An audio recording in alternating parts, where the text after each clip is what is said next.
pull up my phone and say, hey, look at my 5,000 pictures, 6 million, like anybody gives a crap.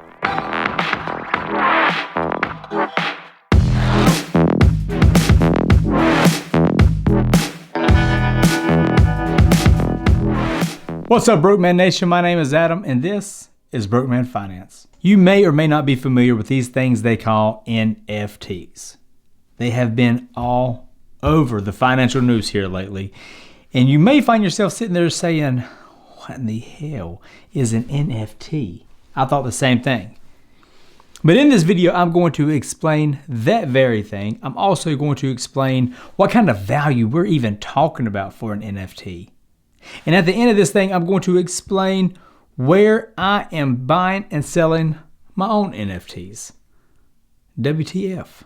And before moving on, make sure you go check out the things in the description below. There's actually some pretty good links down there. My savings account with Yoda. If you don't know what Yoda Savings is, make sure you go check that out because I'm getting a stupid return on my money with using this prize incentivized savings account. Also, there's links to our Discord and things like Stock Whispers for some incredible stock information and option plays. If you decide to join, cool. If you don't want to, that's all good too. But you get a free 10-day trial if you sign up on Stock Whispers. Now, truth be told, I am still, like a lot of you, I am still getting my head wrapped around what NFTs are, blockchains, staking and nodes, and all this cryptocurrency stuff. It's not a common knowledge type of thing to a lot of people. If you're an expert out there and you're watching this, then maybe it's second nature to you. But for the majority of people, we are still learning this thing step by step. It is not a part of our society as of yet, like a credit card or just cash would be. You can go down a rabbit hole with NFTs and it could get pretty confusing if you let it. But in this video, we're going to try to break it down and simplify it and try to make it just a little less confusing, try to give it a little more clarity. Some influencers like Gary Vee is all in on NFTs. 100% believes it is the future. And Logan Paul recently made $5 million with an M dollars on selling a cartoon version of himself as a Pokemon trainer. What a time to be alive. A Pokemon trainer, 5 mil. But first, what in the world is an NFT? NFT stands for Non-Fungible Token. There you go. That should clear it up, right? Of course not. It didn't clear it up for me either. NFT, or like I mentioned, non-fungible token, is an entry on a blockchain. The same for cryptocurrencies like Bitcoin or Ethereum. But for the most part, cryptocurrencies like Bitcoin are considered fungible, meaning that one coin is essentially indistinguishable from another and equivalent in value. Think about it like this. And if this is not a good example, then I'm sorry, crypto people. But think about it like this. This is the way I would look at it. You're in a room full of people. Everybody takes out $1, $5, $20, whatever. They put it in a bowl, mix it up. All right, you go back and you pull $20 out. Is it your $20 bill? Who knows? Unless you had some kind of little mark on it. Nobody knows. But it's still the same value as whenever you put it in the bowl. You don't know whose is whose, but it still holds the same value as it did before it went in the bowl. Tokens on the blockchain are non-fungible, hence the name Non-Fungible Tokens, NFTs, meaning they're unique. They're a one-of-a-kind thing, such as artwork, just like these. NFTs first made headlines in 2017 when Dapper Labs' game CryptoKitties accounted for 95% of Ethereum network usage at its peak. And for the most part, Ethereum is the most used currency for NFTs, and since then has continued to explode in popularity. When purchasing an NFT, and since it's recorded on the blockchain, you acquire both the ownership record of the asset and access to the actual asset. These assets can be anything. All the fuss right now is mostly works of digital art or trading cards. or the digital version of a trading card. You can even buy virtual land, for God's sakes. Real estate. Virtually. People are considering this the evolution of the art world, the evolution of sports trading cards and memorabilia. Well, some people are. I put a poll up the other day and all it said was, are NFTs a good/legitimate investment? #NFT. 29% said absolutely, everything's getting digitized. 26% said absolutely not, this is just a trend with no real value. 17% said, what are you talking about, weirdo? And 28% said, I'm trying to figure it out, still confused. 29% said absolutely, everything's getting digitized. 26%, hell no, there's no value there.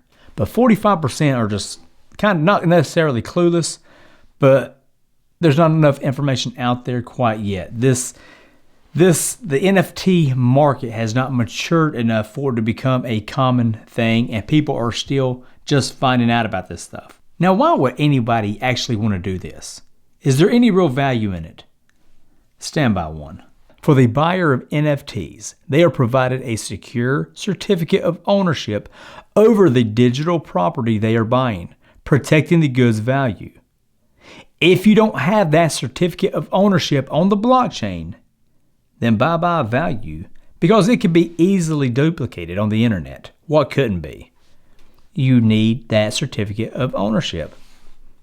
For the seller, not only can you make some money when it's purchased, the creator can actually receive a fee every time it changes hands, which could be 2%, 5%, 8%. So if you're an artist, and maybe your pieces aren't gaining in value like all artists want it to, you can still be rewarded for creations every time they're sold moving forward. That is an amazing reason for an artist to come to this market. Speaking of artists, digital artist Beeple had a piece that started out at $100. That piece was pictures from his life for 5,000 consecutive days. It surpassed $1 million and started making headlines.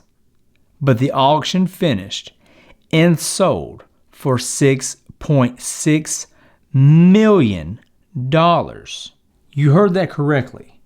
A digital piece of artwork, photographs, sold for $6.6 million.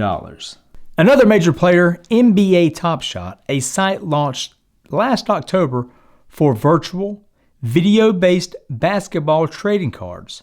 These so-called moments are sold in 5-card packs and then resold in a thriving secondary market. The collections are later displayed in publicly viewable profile pages that function as a virtual trophy case, which has been one of my biggest questions involving these types of digital assets. 31-year-old Jesse Schwartz of Los Angeles purchased a LeBron moment, a clip of a hang-gliding one-handed dunk during the 2019 Western Conference Finals for $208,000. Now, this is what Jesse had to say. People at first were like, "You just spent $200,000? Are you crazy?" recalls Schwartz. He thinks he could already flip the moment for $1 million or more. Now, granted, believing you can flip something for $1 million and actually doing it, two totally different things. But right now, who knows what's possible? But I'll tell you one thing that I do like is the fact that you can't deny that this is an industry disruptor. We're talking millions and millions of dollars into this art world, this digital art world. And well, I mean, in sports memorabilia, to be honest, you can't deny that it's an industry disruptor. And that part I do like because there is a lot of value when it comes to disrupting an industry. We could be looking at something that in 25 years, something that this guy just paid $200,000 for, maybe he flips it, maybe he doesn't, but let's say 25 years from now, it could be worth $25 million.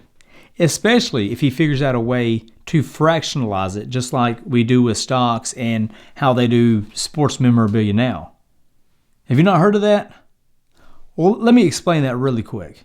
Expensive sports memorabilia pieces that no one but the elite could afford is now being touted like a stock.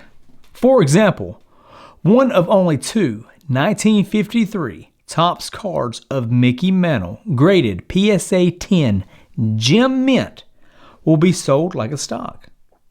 The card will open at $2.5 million, with the cost per share fixed at $25. There will be 40,000 available shares for the public to buy. If the piece doubles in price, so does your portion. But it's all done by way of never physically holding it or having it in your possession. This could be the future of sports memorabilia. And if they've figured out a way to fractionalize the value and the ability to give everybody a piece of their favorite memorabilia, then you could have just increased the value of these things exponentially. Same with NFTs. You may not actually physically hold a piece of artwork, but you have ownership of something that could decrease or increase in value over time.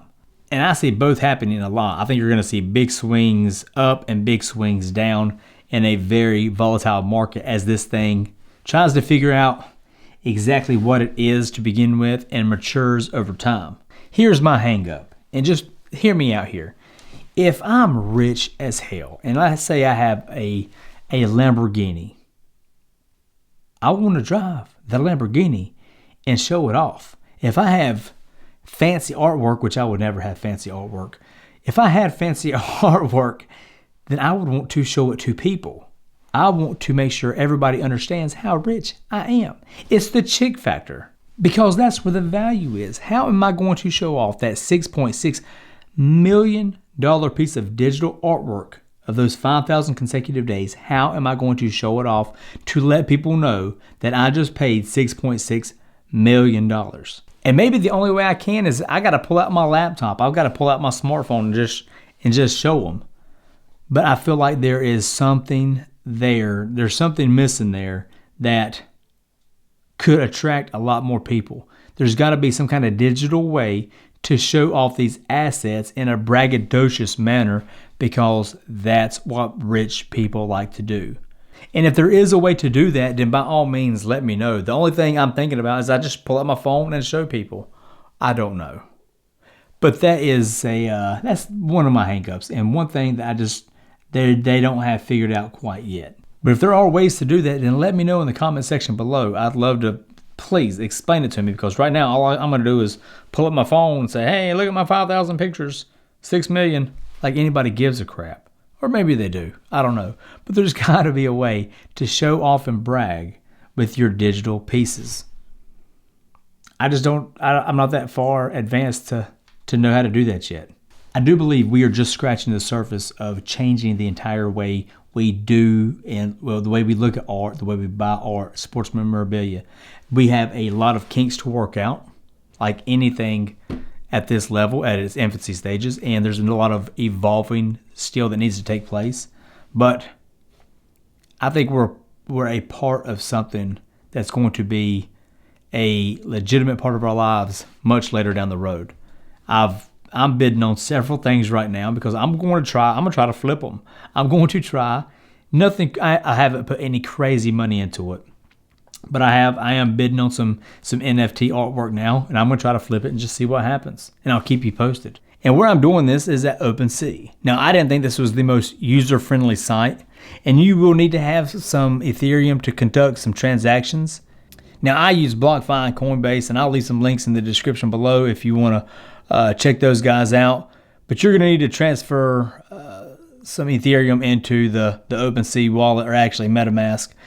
And once I play around with this a little bit more, I'll make a video explaining how I did, if I was actually able to make some money or not. As far as what I think this thing has got an enormous amount of potential. It's so industry disrupting, and it's just, God, it has got me so intrigued and curious. Like I mentioned, I'm bidding on some art pieces now, and I'm going to see what happens. I think I'm scared. I think, like a lot of people, I'm just scared of how new it is and how a lot of people just doesn't understand it and can get their head wrapped around how it's an actual asset that's recorded. People like to be able to touch and feel things, like especially a painting.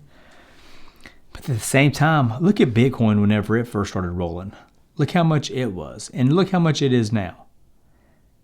And so sometimes getting in early can be a very advantageous thing. But I like industry disruptors. I think sometimes you just got to say YOLO and try to maximize those profits. But just don't be stupid with it. Don't dump a bunch of money into something that you can't afford to lose, especially on something as speculative right now as NFT artwork or trading cards. So, but let me know what you think in the comment section below. I'd love to hear your thoughts. I hope this cleared it up or kind of shed a little bit of clarity on what an NFT was. If not, I apologize. Maybe I just suck. But let me know what you think in the comment section below. I hope those stocks stay green. I hope you stay safe. And I hope everyone out there takes care.